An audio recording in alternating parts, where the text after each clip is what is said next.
Perkenalkan, nama saya Dr. Putih Ramadan dari kelas 8D. Kami sekarang ingin mewawancara kepala sekolah nih tentang program sekolah kita yaitu Zero Sampah. Yuk kita masuk. Assalamualaikum warahmatullahi wabarakatuh. Waalaikumsalam warahmatullahi wabarakatuh. Perkenalkan, nama saya Inesta. Jadi di sini saya ditugaskan untuk mewawancarai Bapak Soeharna mengenai zero sampah. Mulai ya Kak, mari kita mulai. Jadi untuk pertanyaan pertama yaitu apa pengertian dari zero sampah yang diterapkan di SMP Negeri 113 Jakarta? Pengertian zero sampah, zero itu artinya nol atau kosong ya. Sampah berarti sesuatu yang tidak bermanfaat ya, sudah bekas ya. Untuk penerapan zero sampah di SMP 113 Jakarta adalah diharapkan bahwa tidak ada sampah apapun ya, yaitu di lingkungan sekolah, baik di dalam kelas ataupun di luar kelas. Untuk pengertiannya di sini adalah bukan hanya sampah plastik, bukan hanya kertas atau lainnya, tapi juga segala hal yang sekiranya tidak perlu berada di lingkungan sekolah. Misalkan kayak buku, karet, buku permen atau lainnya, itu kita anggap sampah untuk di sekolah kita, sehingga tidak perlu atau tidak harus ada di lingkungan sekolah. Oke.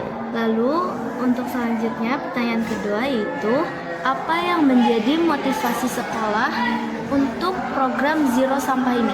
Yang menjadi motivasi sekolah kita adalah karena kebetulan sekolah kita juga ditunjuk dari kementerian ya, sebagai sekolah sehat ya. Dan sekolah kita mungkin satu-satunya di wilayah Jakarta Utara 1 ya, yang ditunjuk dari kementerian sekolah sehat. Sehingga kita harus buktikan ya bahwa sekolah sehat itu berarti indikasinya apa? Sekolah yang bersih. Sehingga kita berikhtiar atau berupaya biar tidak ada sampah di sekolah kita. Sehingga semua warganya ya, baik itu peserta didik ataupun guru serta pegawai diharapkan sehat semuanya. Ya, seperti itu. Lalu, sejak kapan program zero sampah ini dimulai dan bagaimana perkembangannya sejauh ini? Ya, sebenarnya program zero sampah itu sudah kita laksanakan beberapa bulan yang lalu ya kan. Bahkan mungkin pada saat ajaran baru ternyata sudah kita laksanakan ya. Program zero sampah, cuma belum optimal ya, karena pada saat itu kita baru program zero sampah di lantai 2, lantai 3 serta di dalam kelas, sehingga pada saat itu masih disediakan fasilitas ya, sekolah masih menyediakan fasilitas tempat sampah ya di lantai 1 ya, di depan ruang kelas 9B. Kemudian di depan ruang tata usaha, selanjutnya juga di depan ruang UKS, serta masih ada gerobak ya kan, gerobak sampah saat itu di pojok ya kan, yang sekarang mungkin sudah nggak ada lagi ya, sekarang jadi tempat parkir ya, sudah rapi ya untuk naruh sepeda motor Bapak Ibu guru. Nah, pada saat itu apa? Belum optimal, sehingga kita berusaha lagi, berikhtiar lagi untuk meniadakan fasilitas berupa tempat sampah. Perkembangannya seperti itu ya, berangsur-angsur program itu berjalan hingga sekarang, dan sepertinya ada progres positif seperti itu. Lanjut. Selanjutnya, bagaimana proses perencanaan dan pelaksanaan pada program ini?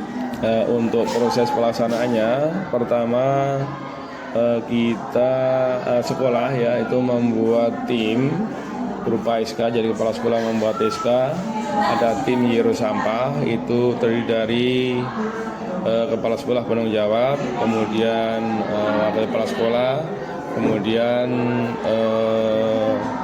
staf, baik itu staf kesiswaan, staf kurikulum akademis ataupun staf sarpras, ditunjuk untuk melaksanakan kegiatan berupa monitoring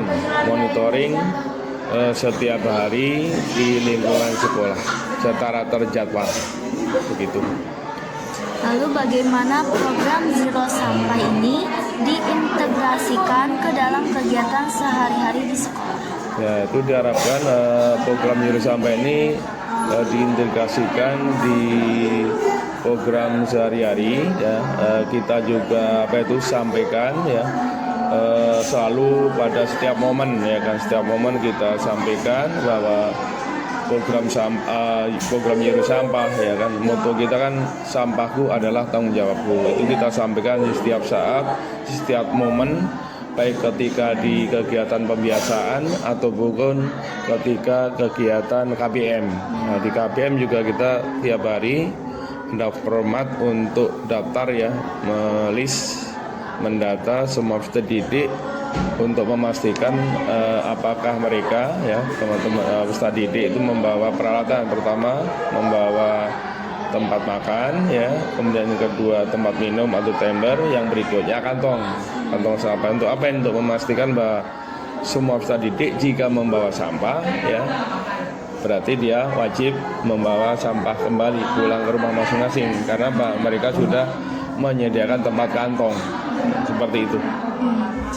Lalu apakah ada kendala yang dihadapi selama implementasi program?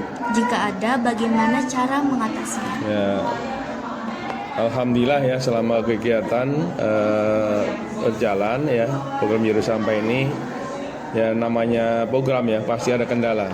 Nggak mungkin semuanya itu berjalan lurus ya, lancar ya. Semua apapun ya, semua program kegiatan apapun pasti ada kendala. Kendala pertama mungkin datang dari masih kurangnya kesadaran dari peserta didik itu sendiri. Yang kedua mungkin juga dari Bapak Ibu guru dan pegawai. Itu jadi dari kesadaran, kendalanya kesadaran personal ya, masing-masing individu gitu. Ya. Lalu program edukasi seperti apa yang telah dilakukan untuk meningkatkan kesadaran siswa tentang pengelolaan sampah? Ya, untuk program edukasi pertama ya kita sudah sampaikan ya melalui informasi-informasi, misalkan pada saat upacara ya kan, pada saat pembiasaan, kemudian pada saat pembelajaran di masing-masing Bapak Ibu guru ya. Selanjutnya juga melalui promosi ya atau kampanye Nyuruh Sampah ya, yaitu dengan bentuk lagu ya kan, sering kita dengarkan ya, ada lagu khusus untuk program Nyuruh Sampah ya untuk sekolah kita. Kemudian juga ada kampanye ya melalui media sosial, yaitu video, dengan harapan dengan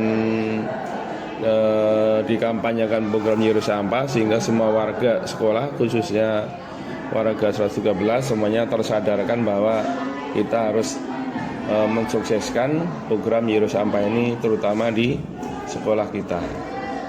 Kita sampaikan bahwa warga DKI ya, kita kan masih DKI ini ya, kan pernah naik busway atau kereta ya kan.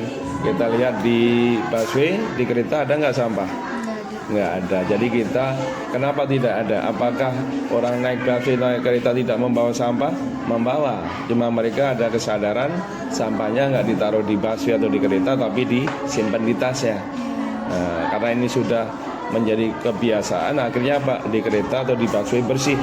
Nah, kita juga harapannya seperti apa? Sekolah kita seperti dalam kereta atau dalam busway.